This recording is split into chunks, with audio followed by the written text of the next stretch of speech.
webinars. Llevamos unos ciclos, empezamos ya con temas de teletrabajo, hemos tocado temas relacionados directamente con todo lo que nos afecta tanto a nivel personal como a nivel de persona en nuestro trabajo día a día, cómo gestionar equipos. Y hoy vamos a tocar un tema que nos afecta más a nivel empresarial, ¿no? Cómo, de alguna forma, si nuestra empresa se encuentra en un momento difícil, cómo vamos a poder gestionar este tema, ¿vale? Para los que no sois asociados, os explicaré un poco qué es la asociación del 22@ Network y después daré paso directamente a Marinello and Partners. Lo que vamos a hacer al final es un turno de preguntas. Vamos a guardar los últimos 15 minutos para poder hacer preguntas que las vais a poder hacer a través del chat. Y pasito a pasito pues iremos viendo qué es lo que podemos ir haciendo si nos encontramos en una situación un poco más difícil. ¿Vale? Para que conozcáis un poco más la asociación, si no sois socios, el 22@ Network nace en 2004 y pasa a ser el primer distrito de innovación del mundo. Su vocación es reunir, crear un ecosistema activo de todo lo que podrían ser empresas, centros tecnológicos, universidades, para crear directamente este ecosistema y poder trabajar conjuntamente para dar cabida a este entorno del 22@ Network y a que salgan proyectos conjuntos, hacer acciones que puedan ser directamente muy relacionadas con el networking. Nuestro objetivo es darle a los socios la posibilidad de tener espacios de networking, espacios de conocimiento y aprendizaje, como podrían ser estos propios webinars. Hasta ahora lo hacíamos todo en presencial. Algunos de vosotros seguro que habéis asistido a nuestros eventos, a los breakfasts o los Agora, ¿vale? Todo esto, cuando volvamos otra vez a la normalidad, yo creo que todos tendremos muchas ganas de volvernos a reunir y seguir con estos eventos, pero de momento los estamos haciendo en formato webinar, ¿vale? El networking es diferente, pero sí que estamos ofreciendo la posibilidad del conocimiento, ¿no? Al final estamos trasladando gran parte de conocimiento. Otra forma que tenemos de trasladar conocimiento son nuestras comisiones de trabajo. Desde el 22@ impulsamos varias comisiones de trabajo, en concreto en estos momentos son 9 comisiones de trabajo que van desde la innovación, la responsabilidad corporativa, el emprendimiento, hasta las últimas que estamos creando en estos momentos, que van relacionadas con la creatividad, el diseño y la cultura, y la que vamos a lanzar la semana que viene, que hacemos la presentación el día 28, que es Mujeres en Valor. ¿Vale? Por tanto, también estáis invitados a los que quieren participar en estas comisiones. El apoyo que intentamos dar también es ayudar a las empresas a crecer, y a través de nuestra plataforma pues podemos poner los artículos relacionados con las empresas socio, incluimos la marca de lo que son todos los socios en todos los espacios de trabajo y las presentaciones. Y nuestra idea es ayudaros también a captar talento. A través de la visibilidad y de los eventos que vamos realizando podemos ir captando este espacio de talento, ¿no? Como os decía antes, todo el tema de los eventos y las sesiones, las comisiones de trabajo para nosotros son muy importantes, pero a la vez podéis participar también distribuyendo vuestras noticias en las redes sociales, en la newsletter, en nuestra página web. Y ahora estamos relanzando en la plataforma EMIN para ayudar también al comercio local y a las empresas locales que compren entre ellas también, que es un espacio donde las empresas pueden poner descuentos, pueden poner sus ofertas, sus promociones, sus servicios, y otras empresas, otros usuarios pueden usar esos descuentos para comprar sus servicios, ¿no? Y os animamos que lo miréis. La plataforma está en nuestra página web y directamente desde allí podéis hacer uso de estos servicios. Para que los que no nos conozcan, somos 180 empresas en estos momentos de varios sectores y tamaños y esperamos que los que no sois socios todavía pues os animéis y nos veamos pronto. Ya para dar paso a la gente de Marinello & Partners, decir que Marinello & Partners es una firma de abogados independiente de corte netamente internacional. Está integrada por un equipo de 10 abogados de contrastada solvencia, especializada en diversas disciplinas, desde fiscal, IP, laboral, inmobiliario y mercantil, que integran el derecho de empresa y el de los negocios. La primera trozo de la presentación la va a hacer Eva Arocas Rosell, que es abogada socia de Marinello & Partners y licenciada por la Facultad de Derecho de Barcelona, máster en Derecho Internacional y posgrado de especialización en litigación civil. Con 15 años de experiencia, Eva interviene en todo tipo de conflictos de naturaleza civil, mercantil, entre otros procedimientos concursales o contenciosos administrativos ante juzgados y tribunales nacionales u órganos arbitrales de carácter nacional o internacional. Después le damos paso a Enrique Marinello Jordán, que es abogado, es el CEO de Marinello & Partners y licenciado por la Facultad de Derecho de Barcelona. Cuenta con una amplia trayectoria profesional de más de 30 años, siempre vinculada al asesoramiento legal de corporaciones, la mayoría internacionales. Sus especialidades son Corporate Law, M&A, Derecho de Negocios y Transacciones Internacionales. Junto a estas disciplinas más clásicas también tiene la solvencia en el mundo del emprendimiento y el de las startups. Una vez introducidos, os dejo paso para que podáis hacer la presentación. Eva, es tu turno. Vale. Muchas gracias, Isabel, por la presentación. Bueno, creo es una pequeña cuestión técnica, pero no tengo acceso a la... Ahora sí, 2 segundos y es toda tu vida. Perfecto, muchísimas gracias, Isabel. Vale, muchas gracias. Bueno, pues buenas tardes a todo el mundo. Yo, como ha dicho Isabel, soy Eva Arocas, soy miembro de Marinello & Partners. Y de lo que os quería hablar esta tarde es respecto a sobre todo a las principales novedades que se han incluido en un Real Decreto publicado a mediados de abril para flexibilizar lo que es el procedimiento concursal ante la situación tan extraordinaria que estamos viviendo, ¿no? Son medidas que ha introducido el Gobierno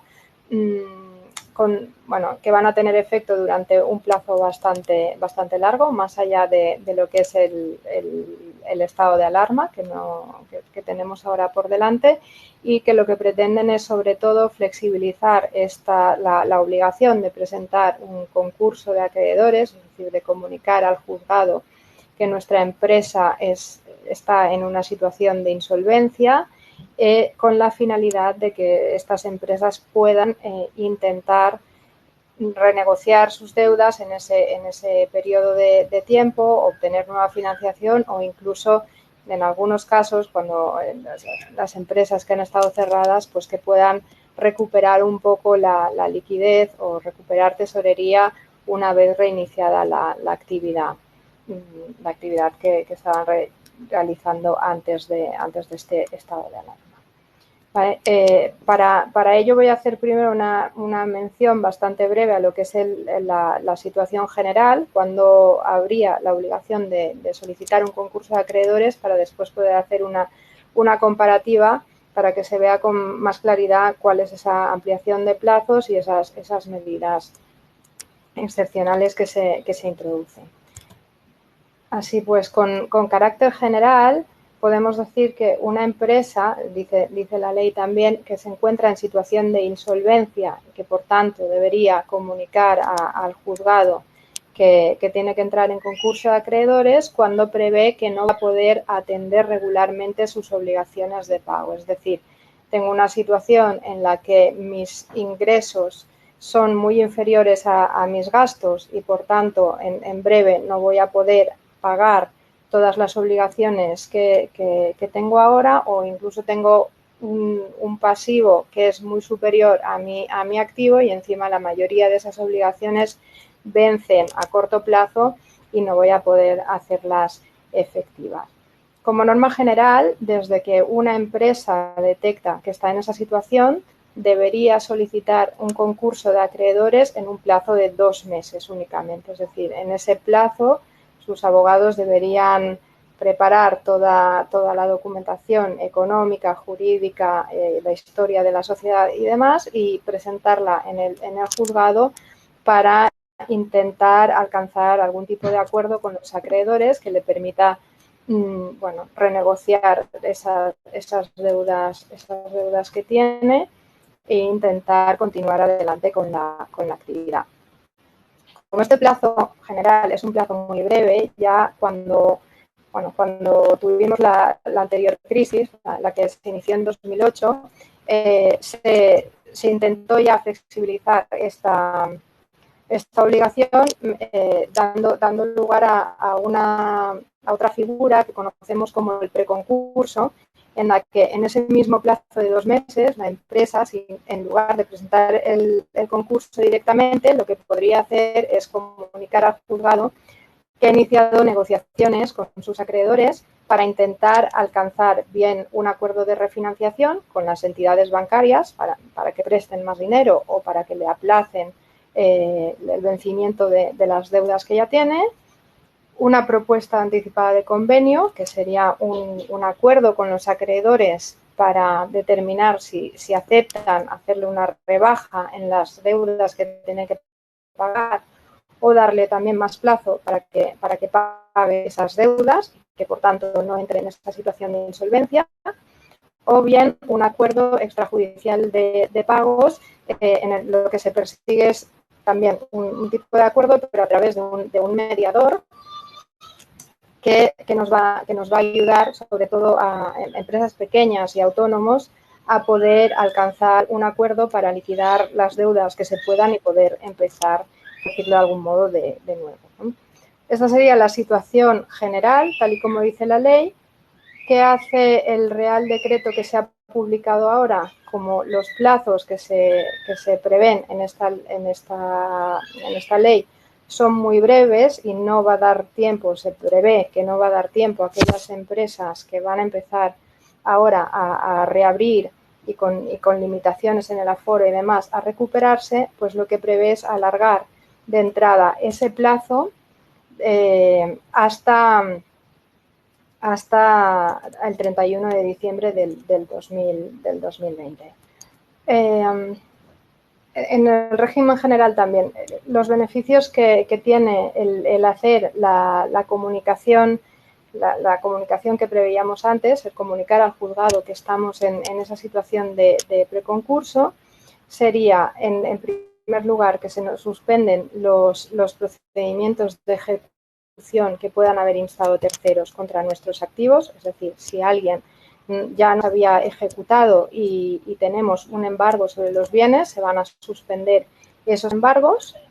Además, también durante ese plazo los acreedores no van a poder iniciar un procedimiento de concurso necesario, es decir, no van a ser los acreedores los que puedan ir al juzgado a pedir que se liquide la sociedad o que se abra un procedimiento de insolvencia porque estoy intentando negociar.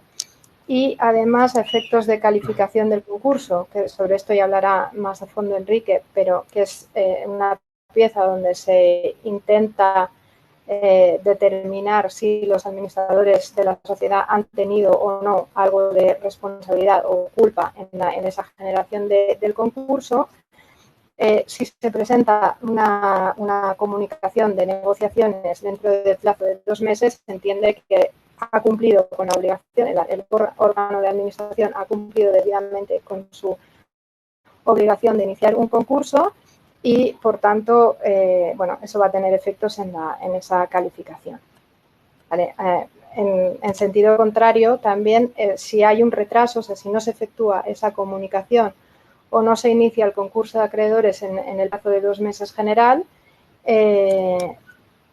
y tenemos un acreedor que nos insta un concurso necesario, es decir, que es el acreedor el que nos pide que se declare la sociedad de concurso, un efecto prácticamente inmediato en la mayoría de casos va a ser la suspensión del órgano de administración, es decir, van a suspender a todos los administradores y los van a sustituir por un administrador concursal, que va a ser el que adopte todas las decisiones importantes, sobre todo de carácter económico y demás, en la empresa.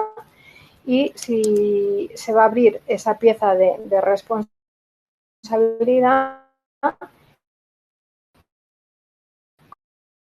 con una presunción de que el concurso es culpable, es decir, que el órgano de administración ha tenido una responsabilidad en la generación o que ha podido dar lugar a la agravación de esa situación de concurso, y puede dar lugar a que el administrador tenga que responder personalmente de las deudas de la empresa.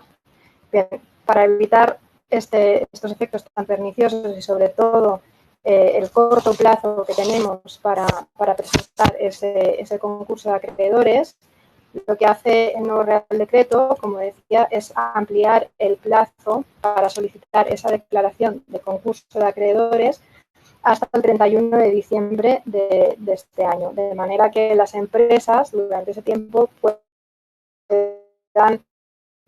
intentar negociar o buscar otras vías alternativas de financiación para poder continuar con su actividad. Para garantizar esto, lo que se va a hacer va a ser no admitir a trámite también durante ese mismo plazo las solicitudes de concurso que pueda presentarnos un acreedor. Es decir, si un acreedor presenta una solicitud, la van a admitir, pero no se va a tramitar, es decir, la tendrán allí guardada hasta el día 1 de enero del 2021, para el caso de que nosotros no presentemos la declaración de concurso, pero si nosotros la solicitamos antes o si lo solucionamos en ese plazo, hasta el 31 de diciembre, esa solicitud se va a archivar sin más. Y también para otra medida, para intentar evitar que haya muchas declaraciones de concurso, va a ser que aquellas pérdidas que se hayan generado a lo largo del año 2020 no se van a tener en cuenta a la hora de analizar contablemente o ver en la contabilidad si una sociedad estaba o no incursa en causa de disolución por pérdidas. Es decir, si las pérdidas que tiene nuestra empresa son excesivas y, por tanto, deberíamos haber pedido esa declaración de concurso. ¿Vale? Esto por lo que se refiere al plazo. Además, también para intentar promocionar promocionar o intentar que haya gente que confíe todavía en la empresa y que pueda invertir más dinero o ayudarnos a solucionar esta situación, este impasse de falta de liquidez, se introduce otra medida relacionada con lo que es la calificación de los créditos. Esto es una especie de ranking de créditos en el que cada uno de los acreedores se le coloca en una posición, y el que está colocado en primera posición, que sería el crédito contra la masa, cobra en primer lugar, y después, dentro de los créditos concursales, pues cobraría primero los que tienen un crédito privilegiado con algún tipo de garantía, determinados créditos como son salarios de acreedores, demás. Después vendrían los créditos ordinarios y, en último lugar, los subordinados. Créditos subordinados, además de sanciones, multas, intereses y recargos, son también aquellos créditos con carácter general que de alguna persona que esté especialmente relacionada con la sociedad concursada. Por ejemplo, los socios o los familiares de los socios y demás. Claro, ante una situación como la actual, en la que probablemente sean los socios o sean los familiares directos los que puedan arriesgarse o quieran entregar algo más de dinero, financiar a la sociedad para intentar salir adelante, si encima se le sanciona con esa calificación de su crédito y dejándola en último lugar, de manera que no lo van a cobrar a no ser que se hayan podido pagar todas las deudas de la sociedad, lo que podría hacer es desalentar esa inversión. Entonces, para evitar esta situación, lo que se ha previsto es que en todos aquellos concursos que se declaren desde ahora, desde el estado de alarma, durante y hasta que pasen 2 años, es decir, hasta el 14 de marzo del 2022, los créditos de estas personas que hayan confiado en la empresa y hayan hecho una inversión se van a calificar como créditos ordinarios, es decir, van a poder, en su caso, recuperar una parte de su inversión en el mismo porcentaje que lo puede hacer otro acreedor, un proveedor o, bueno, proveedores de servicios y demás. En igual manera, también se califican como créditos ordinarios, es decir, se le va a dar esa misma calificación a aquellos créditos de las personas especialmente relacionadas, nuevamente socios o familiares directos, que lo que han hecho es subrogarse en algún crédito. Es decir, si yo soy avalista y como la empresa no ha pagado, el banco me ejecuta y yo pago en nombre de la empresa, mi crédito, en lugar de colocarlo en la última posición, por ser una persona con una especial vinculación con la sociedad, lo van ahora, en este régimen excepcional, lo van a calificar como ordinario y estará a la par que el del resto de acreedores. Estas son las medidas, las más relevantes para la empresa a nivel de presentar un concurso. La norma introduce también algunas medidas para aquellas empresas que ya habían presentado un concurso previo a la declaración del estado de alarma y que ahora pueden tener problemas para cumplir con los convenios que habían alcanzado con sus acreedores. Entonces, en lo que se refiere a estos concursos ya iniciados, también se prevé la posibilidad de que las empresas que vean que debido a esta situación excepcional no van a poder cumplir tampoco con el convenio que habían celebrado, ya que habían acordado con sus acreedores, en lugar de tener que pedir la liquidación de la sociedad, es decir, el cierre y la distribución de todos sus activos entre los acreedores a prorrata, lo que van a poder solicitar es una modificación del convenio, es decir, aplicar nuevas quitas o nuevos aplazamientos en el pago de estas deudas. Y también se prevé nuevamente para intentar fomentar la inversión por parte de socios, familiares y demás, que si alguna de estas personas especialmente relacionadas o cualquier otra persona que invierta en esta empresa haga ingresos de tesorería o que garantice, se constituya como fiador o avalista de la sociedad, se coloque en un crédito, se califique como crédito contra la masa, que serían los primeros que se cobrarían en caso de que finalmente no saliera adelante la empresa. ¿Vale? Igualmente, también durante ese mismo plazo, si había una empresa que no estaba en situación de concurso, porque lo que había hecho era celebrar un acuerdo de refinanciación con las entidades bancarias, que estaba cumpliendo regularmente y que ahora no puede cumplir debido a esta situación excepcional, pues también se le va a permitir modificarlo o que intente negociar un acuerdo de refinanciación distinto con otra entidad bancaria o a través de otros medios o otros inversores. Como norma general, lo que pasa cuando no puedes cumplir con un acuerdo de refinanciación es que cualquiera de los acreedores podría presentar una solicitud de declaración de incumplimiento y que, por tanto, se te declare en situación de concurso de acreedores, pues de ahora, de manera excepcional y durante un plazo de 6 meses, no se van a aceptar esas solicitudes de declaración de incumplimiento para dar a las empresas la posibilidad de renegociar o de intentar encontrar otras vías de financiación durante ese plazo. ¿Vale?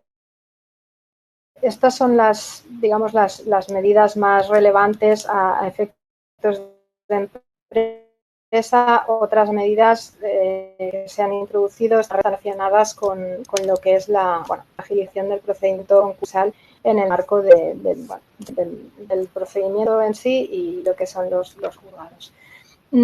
Independientemente de las medidas que se han introducido y que, tenemos esos 6 meses, 6-7 meses hasta el 31 de diciembre de plazo para presentar el concurso de acreedores, lo que sí que deberíamos tener en cuenta es que no en todos los casos, por el mero hecho de tener esa ampliación de plazo, debemos agotar el plazo, sino que habrá que analizarlo muy bien de manera individual, porque en algunas situaciones esta ampliación de plazo puede tener ventajas, pero también puede tener inconvenientes que habría que analizar de manera más individualizada por cada una de las empresas, ¿no?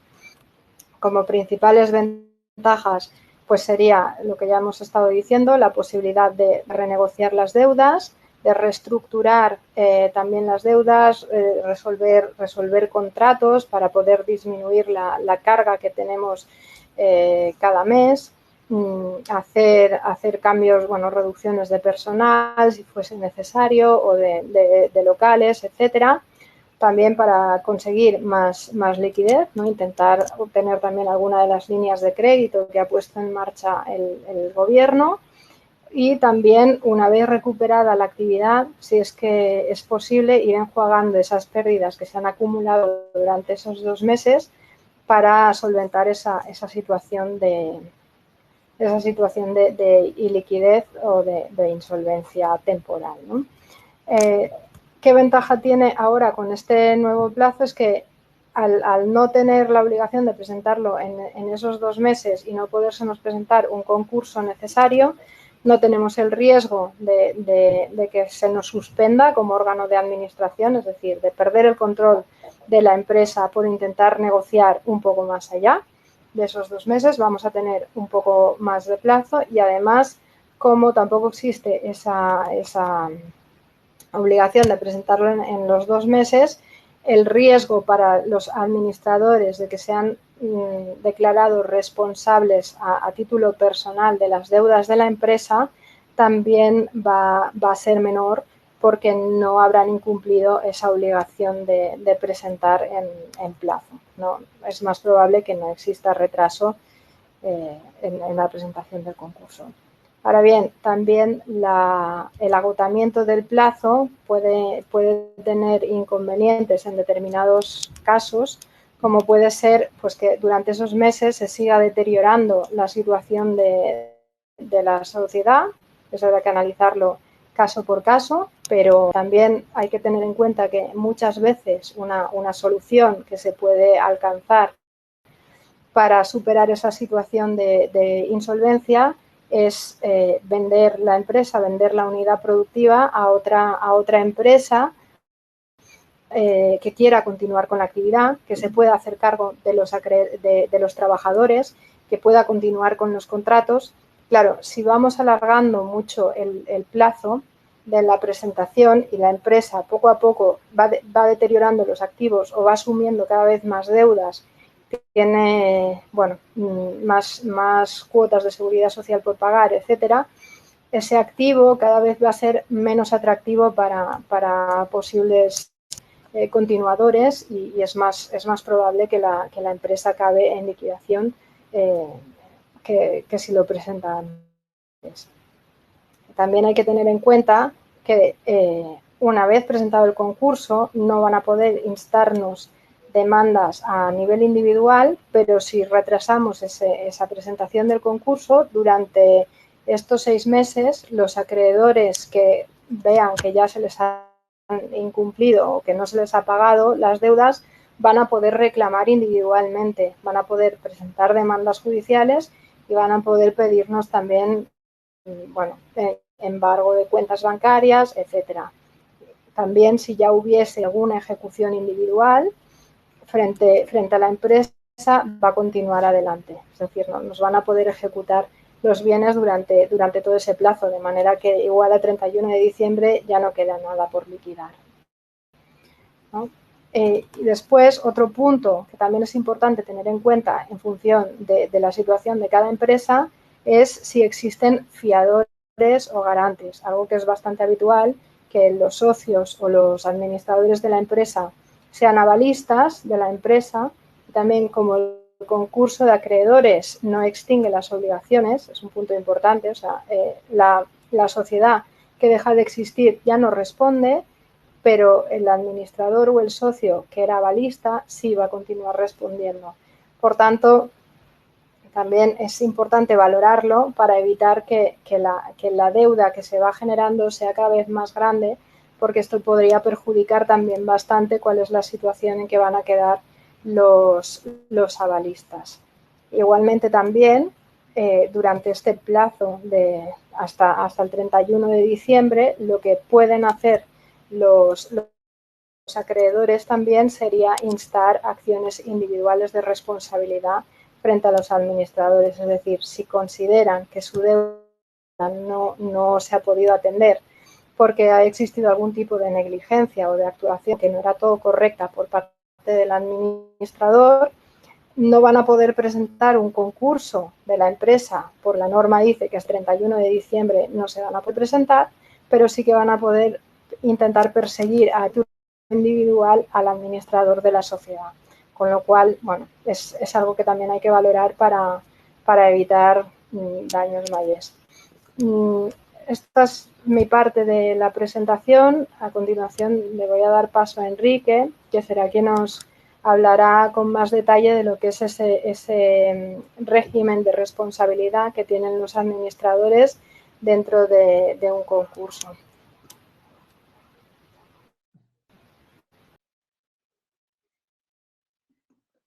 Pues sí, ¿verdad? Muchas gracias. Gracias, Eva. Por favor, Isabel, si Sí, estoy en en esta ello. categoría de presentador podré manipular aquí la presentación.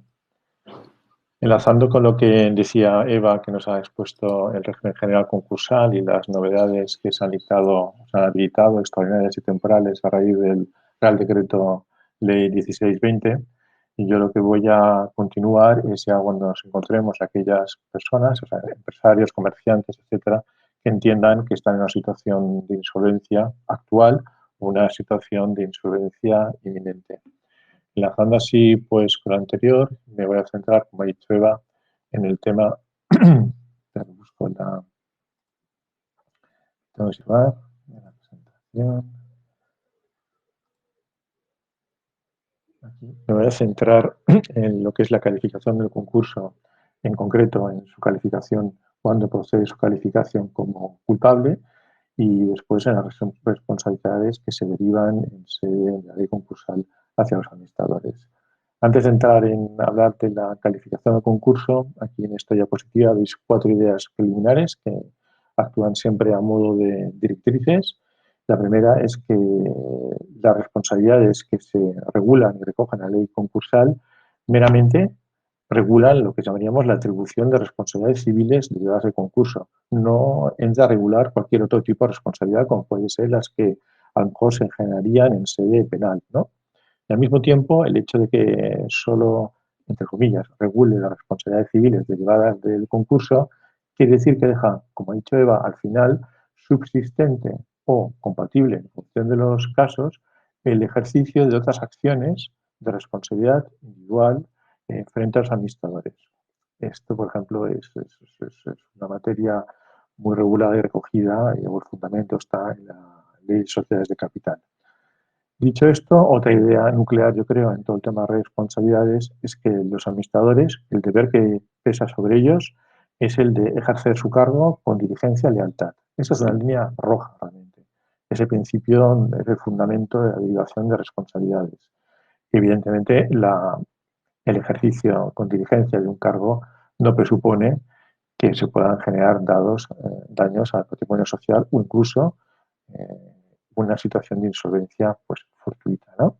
Y último, lo que me sorprende siempre en el despacho, cuando vienen algunos empresarios o administradores, es la creencia errónea de que su deber es la persecución de un éxito empresarial. Y eso no es así. El deber que tienen los administradores es precisamente el desempeño de su cargo en defensa del interés social y, en consecuencia, de los socios y de los acreedores. Dicho esta pequeña introducción, ya directamente hacería con la cuestión de cuándo procede el deber de solicitar la declaración de concurso. Tal y como ha expuesto Eva, el presupuesto único es el encontrarse en estado de insolvencia o lo que llama legislación, esta insolvencia puede ser actual o inminente. En sentido amplio es lo que ha dicho Eva. En el momento que un deudor no tiene capacidad financiera suficiente para hacer frente a sus pagos, pues se encuentra en una situación de insolvencia.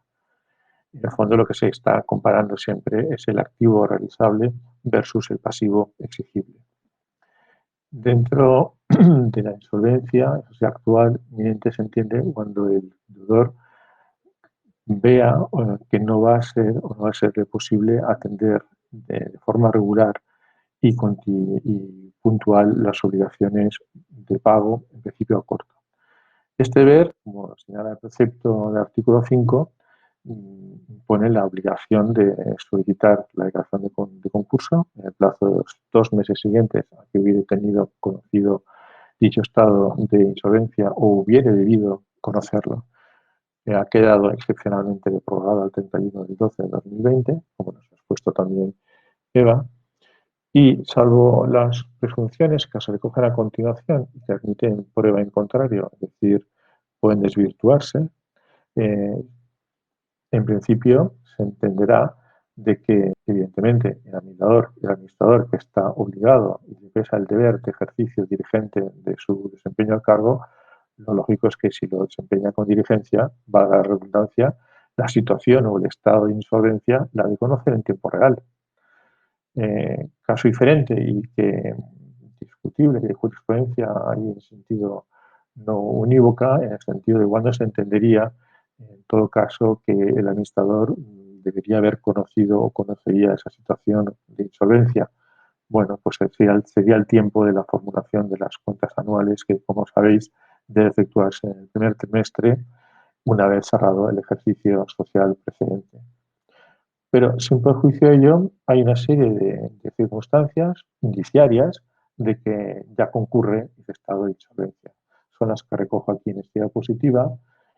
Si nos vamos al subsistimiento general en el pago corriente de sus obligaciones, quizás el matiz es que no todo sobreseimiento general conlleva inmediatamente a que pueda conceptuarse que el deudor está en una situación de insolvencia.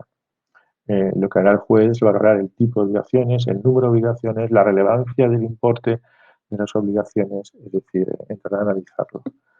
También es importante, con independencia de los embargos por ejecuciones pendientes, con afectación general a su patrimonio, a mí lo que me parece muy interesante es el alzamiento o la liquidación apresurada o ruinosa de sus bienes. Evidentemente, muchas veces en la práctica, además es así, no porque haya un elemento fraudulento o detrás, sino desgraciadamente las empresas, también la situación actual, nos encontramos también en un supuesto que estamos analizando en el despacho, pues se está procediendo a la venta apresurada, no ruinosa, pero sí determinados activos, como única manera de generar esa liquidez para poder atender de forma puntual y regular las obligaciones a corto.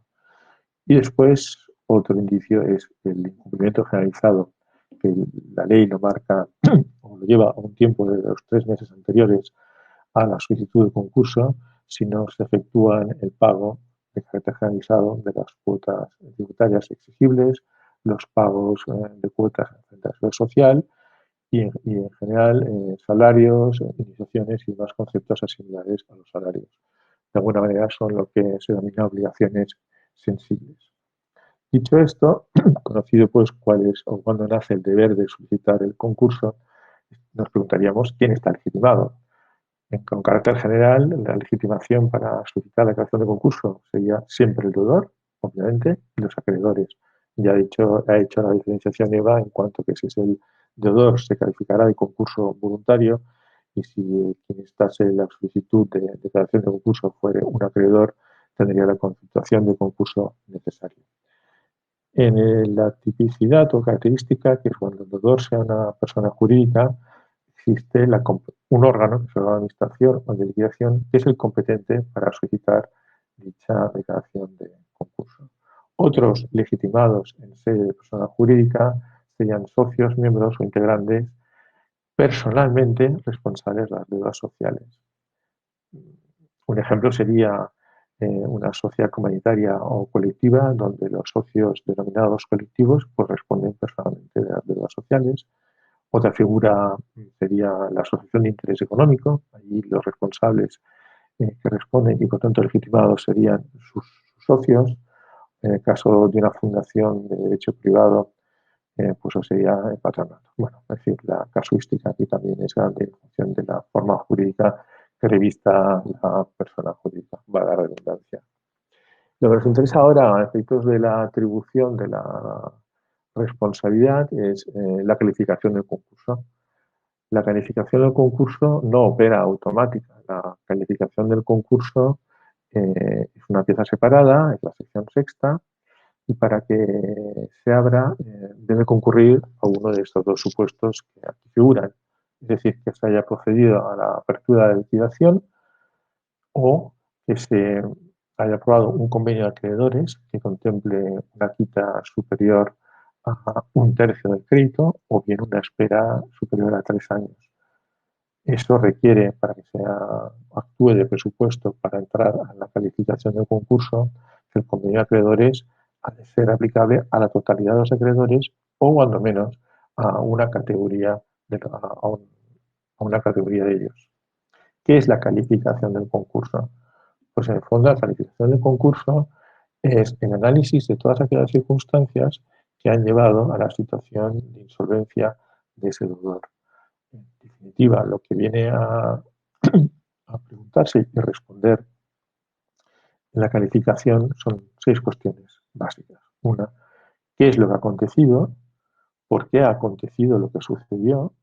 ¿Cuándo tuvo lugar? ¿Quién o quiénes son los responsables de lo acontecido? Y entonces determina cuál es la valoración o consecuencia, cuál es la valoración jurídica de esos hechos y en función de la valoración jurídica determina la consecuencia que tiene que ser asociada a la misma. Dicho esto, cuando se dicta la sentencia de calificación, esto puede ser determinando que el concurso es fortuito, he puesto en verde porque quiere decir que no hay responsabilidad, y eso tendría lugar cuando en la situación de insolvencia se entiende que no es imputable al deudor, puede ser por infortunio, por elementos externos, pero también cabe que fuera imputable a este, pero en un grado de culpa leve. Eso es importante. Culpa leve es como, no es diligencia, es una negligencia, pero en un grado mínimo. En ese supuesto se estaría en la calificación del concurso como fortuito. No obstante, puede ser calificable también como culpable. Esas ya son palabras mayores. Eso tiene lugar cuando en la generación o agravamiento del estado de insolvencia hubiere mediado dolo o culpa grave. ¿Qué es dolo? En sentido coloquial entenderíamos por dolo el abuso, el engaño, maniobras torticeras. En términos jurídicos, el dolo sería la existencia de una actuación que puede ser por omisión o acción, como hemos visto, y que esa intervención, esa actuación persigue una finalidad, persigue la finalidad de causar un daño o un perjuicio a un tercero. Es decir, el autor de esa actuación es plenamente consciente y es su voluntad de causar ese daño. Esto es dolo. Y después, culpa grave, si hemos dicho que el deber que pesa sobre los administradores es el de diligencia, el efecto contrario es la negligencia, y bueno, la negligencia es la falta de diligencia, pero agravada, pues se conceptúa como culpa grave. Quizás para ilustrar el tema dolo y culpa grave, dos ejemplos, es cuando una sociedad va a solicitar o suscribe un préstamo a sabiendas de que no va a tener posibilidad de restituirlo. También podría ser el desistimiento unilateral de un contrato que la consecuencia del mismo sea dejar sin actividad a la sociedad o asumir, por ejemplo, un mayor número de gastos a aquellos que la sociedad puede realmente satisfacer. Pues bueno, en definitiva son todas aquellas actuaciones que en medio no dolo sitúan a la sociedad, más que a la sociedad, a un tercero en esa situación de indefensión. Concurso culpable, la persona jurídica, el artículo 164 establece cuándo de concurrir los supuestos que ahora explicaré, el concurso necesariamente se constituya, se califica como culpable. Es una presunción que en derecho llamamos de jure y no admite prueba en contrario. No cabe la exoneración. Pues cuando se constituiría o se calificaría como culpable un concurso, pues propone es cuando en dicha generación que hemos hablado antes o agravación del estado de insolvencia hubiera mediado dolo o culpa grave. ¿Pero de quién? Pues bueno, de los administradores o liquidadores de derecho o de hecho, de los apoderados generales y también de cualquiera otras personas de las anteriores que hubieran ostentado dicha condición en los 2 años anteriores. Dejo a la parte la categoría de socios que hubieran negado sin causa razonable a la capitalización de créditos porque me imagino que los oyentes o asistentes a este webinario están más en una fase preliminar que no ya en la fase concursal. Aquí lo importante es que es el administrador de hecho. De derecho lo conocemos todo. Aquella persona que ha sido designada en el marco de un órgano de gobierno, ha aceptado el cargo y está inscrito en el registro mercantil. Ahora bien, junto a esto existe la figura del administrador de hecho, que serían aquellas personas que en el tráfico mercantil actúan y ejercen funciones propias de gestión, control o administración de la compañía. Pero lo hacen sin tener un título, o un título falso o un título extinguido. También cabría aquellas otras personas bajo cuyas órdenes realmente actúan los administradores de derecho. A esta categoría pues habrían administradores de derecho. Para que puedan ser conceptuados como tales, lo que se requiere es que realmente se ejerzan funciones de dirección o administración, que no sea un ejercicio discontinuo en sentido puntual, sino que de alguna manera haya una continuidad, una regularidad y que en sus decisiones no estén subordinadas a instrucciones o directrices de terceros. Ejemplos también aquí para entenderlo de administradores, de hecho, sería, por ejemplo, una sociedad limitada, 2 socios a 50%, pueden ser cónyuges o no, donde uno de ellos normalmente asume el cargo de administrador de derecho y el otro está investido de los más amplios poderes mercantiles, por lo tanto es un apoderado general. Sorpresa, si concurren en el socio del 50% esas características que he mencionado antes, pues de facto se convierte y se equipare en cuanto a derechos y a responsabilidades al administrador de derecho. Lo mismo pasa en una sociedad donde el accionista de control o mayoritario si ejerce un plus o se inmiscuye en la gestión del órgano de administración, también podría ser en determinadas circunstancias calificado como administrador de hecho. Veo que no tengo mucho tiempo, voy a tratar de acelerar, lo estoy viendo. Otro gran capítulo sería cuando hay unos resultados determinados. El incumplimiento sustancial, la llevanza a la contabilidad, la doble contabilidad o una regularidad relevante. ¿Qué tienen en común todos estos supuestos? El que se crea confusión respecto a la verdadera situación patrimonial de la sociedad. En ese sentido, los acreedores o los terceros no tienen o no ven, no conocen la imagen fiel de la misma. En el fondo, lo que procede es que se está ocultando deliberadamente pues, la situación, a lo mejor, de disolución o de insolvencia de la compañía.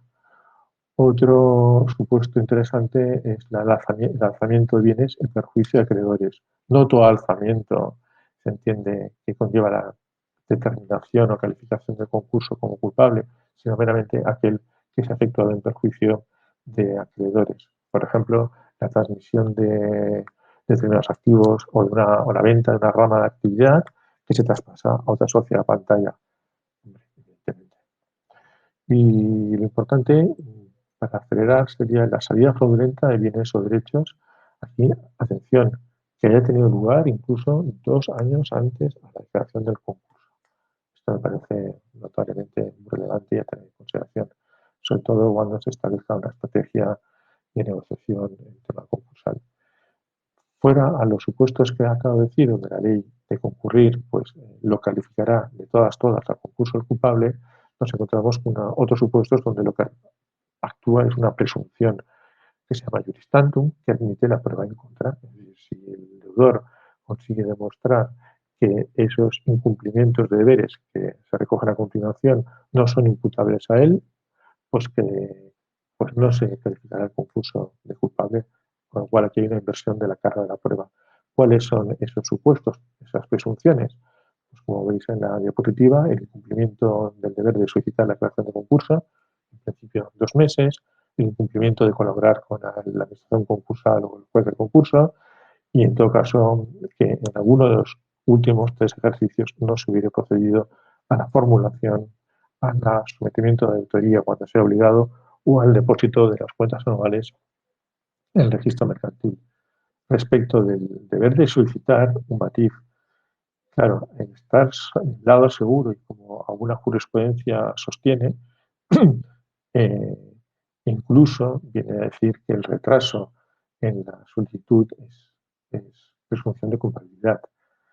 Pero también no es menos cierto que hay sentencias que recogen que no puede declararse que ha habido una actuación culpable grave en sede de los administradores cuando los administradores, con la mayor empeño y diligencia, han intentado por todos los medios mantener viable la empresa, preservar los puestos de trabajo y mientras ello, y a tal fin, han estado intentando negociar acuerdos de refinanciación, conseguir préstamos, aumentos de capital. En ese supuesto se entiende que sí podría concurrir una culpa leve, pero no una culpa grave que llevase a la calificación de culpabilidad del concurso. La sentencia, pues como decíamos, si la sentencia es culpable, es un elemento esencial. La relevancia viene porque establece distinción por categorías de personas a quienes atribuye las consecuencias derivadas de dicha calificación, es decir, responsabilidades. ¿Quiénes son esas categorías? Pues bueno, tenemos las personas afectadas, que serían los administradores, liquidadores de hecho o de derecho, ahora ya sabemos lo que son los administradores de hecho, actuales o que hubieran ostentado dicha condición en los 2 años inmediatamente anteriores a la declaración de concurso. Lo mismo aplica respecto a los apoderados generales y no he mencionado, porque creo que no es el caso, a los socios que se hubieran negado sin causa razonable a capitalizar créditos. Existe otra categoría denominada cómplices, que son aquellos que con dolo o culpa grave hubieran cooperado a la realización de cualquier acto que hubiese servido fundamento para calificación como culpable del concurso. Es una cooperación necesaria, es decir, no es la cooperación en cualquier acto, no, en aquellos sobre los cuales se fundamenta la calificación de culpable del concurso. Y después hay una tercera categoría de personas afectadas, que son aquellos sobre los cuales recae la denominada responsabilidad contractual, que ahora veréis en esta última diapositiva. Determinado el perímetro subjetivo de las personas a quienes se atribuyen las consecuencias de la culpabilidad de un concurso culpable, ¿cuáles son esas consecuencias? Pues son, respecto a las personas afectadas, la inhabilitación para administrar bienes ajenos de 2 a 15 años. Si esa persona o las que fueren estuviesen inmersas en varios concursos y fueran también declarados culpables, etcétera, etcétera, el periodo de inhabilitación se acumularía. Es decir, es un tema a tener en cuenta. Las personas afectadas y cómplices que a su vez reúnan la condición de acreedores, ¿cuáles serían las consecuencias? La pérdida de todos sus derechos como acreedores, ya sea concursales o contra la masa, la obligación de devolver bienes y derechos obtenidos íntegramente del patrimonio del deudor. Aquí el legislador lo que está pensando sobre todo son en aquellos tipos de negocios gratuitos, ¿no? El haber usado tarjeta de crédito o haberse pagado servicios inexistentes. Los cómplices no acreedores están sujetos a administración de daños y perjuicios. Y por último, lo que decía, las personas afectadas a quienes se imputa lo que se denomina la responsabilidad contractual estarían o vendrían obligadas a cubrir el llamado déficit concursal en todo o en parte. Es decir, el déficit concursal es realmente las deudas, es el importe de los créditos que no hubieran sido susceptibles de liquidar en el marco de la masa activa. Es una consecuencia muy severa y para los extremos. Visto que no os va a dar tiempo, solo quería decir que eso sería toda la materia a grandes pinceladas en sede de la ley concursal No podemos olvidar, como decíamos antes, que eran subsistentes y más en el supuesto de que fuese un concurso con declarado fortuito, toda la responsabilidad subjetiva y objetiva y acciones que puedan hacerse valer frente a los administradores que tengan su sede en la ley de sociedades de capital. Si os leéis la responsabilidad subjetiva, y con esto casi acabo, lo vamos a leer juntos, los administradores responderán principio de responsabilidad frente a la sociedad, a los socios, a los acreedores sociales. Es decir, el perímetro es amplísimo. ¿De qué? Del daño, pero ojo, el daño no es un daño material, puede ser un daño reputacional, lucro cesante. El daño es una categoría muy amplia.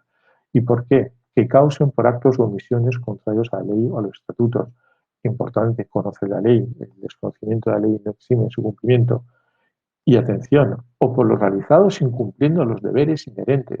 Esos deberes que están plasmados en la ley de sociedades de capital, el de diligencia, el de lealtad, el conflicto, todos esos, pues siempre y cuando haya intervenido dolo o culpa. Veis que aquí el umbral de responsabilidad se rebaja, sí que se mantiene el dolo, pero no habla de culpa grave. La responsabilidad en general se da con carácter solidario. Lo voy a dejar aquí porque ya se te acabamos. Aquí os he puesto una serie de ejemplos jurisprudenciales de responsabilidad. Por último, para llevarnos las ideas a casa, alguna idea de esta intervención hoy, hay un catálogo que os propongo de medidas preventivas que de aplicarse, que son las que hacemos y asesoramos el despacho y trabajamos con clientes que conllevan directamente a la eliminación de la responsabilidad. Si queréis, es un catálogo muy amplio y mediante la aplicación de las mismas herramientas se puede decir que o bien se evita entrar en el supuesto de culpabilidad del concurso o en el supuesto de que se pretendiera ejercitar acciones de responsabilidad frente a los administradores, estaríamos en el lado seguro. Para cualquier consulta, pues nos podéis dirigir telefónicamente al despacho y gustosamente os contestaríamos sobre la posibilidad y recomendación de implementar estas conductas. Muchísimas gracias y siento que haya acelerado al final, pero no tenía mucho tiempo. Muy interesante, la verdad, Enrique, pero tenemos que dejar un poco de paso a las preguntas porque si no se nos va yendo las personas. A ver, vamos a abrir el turno de preguntas por si tenéis alguna duda. Si veis, tenéis un chat abajo a la derecha para ir poniendo. María Luisa, veo que sí, que hay alguna pregunta.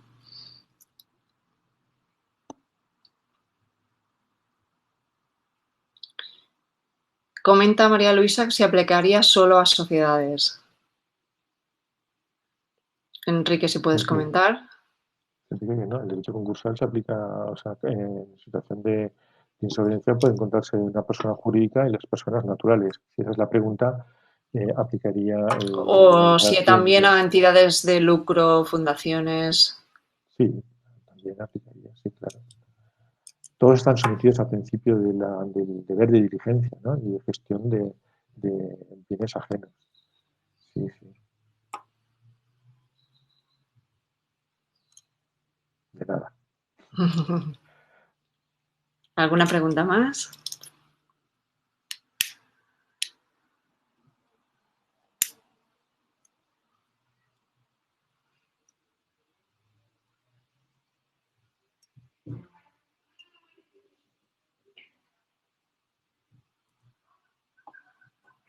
Sí, la sesión ha sido grabada y tendréis acceso a la presentación también. Y como he dicho, estamos a disposición de cualquier persona que haya atendido este webinario a contestarle y a asesorarle en sus dudas o preguntas. No, no hay ningún problema. Quizás un día debiéramos hacer un monográfico solo sobre responsabilidad de administradores.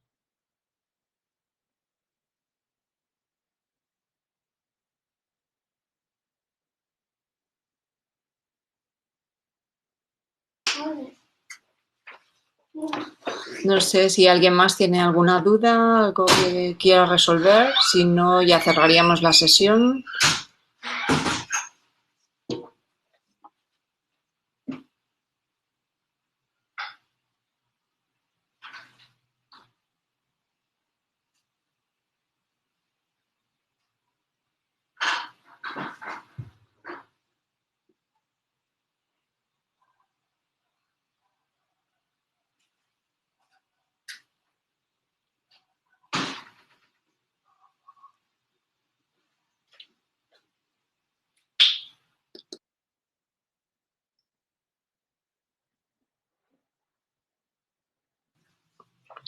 Perfecto, pues si no hay ninguna más, no, estábamos esperando a ver si salía una pregunta. Te agradece.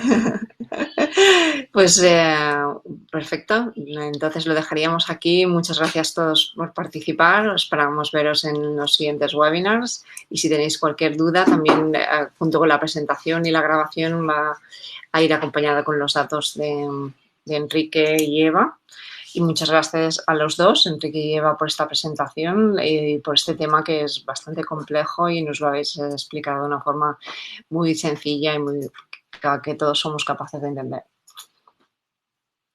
Pues muchas gracias. Sería misión cumplida también a vosotros. Exactamente. Network, por la posibilidad que nos habéis brindado. Pues muchas gracias a todos y cerramos la sesión. Muy bien. Buenas tardes. Buenas tardes, un saludo.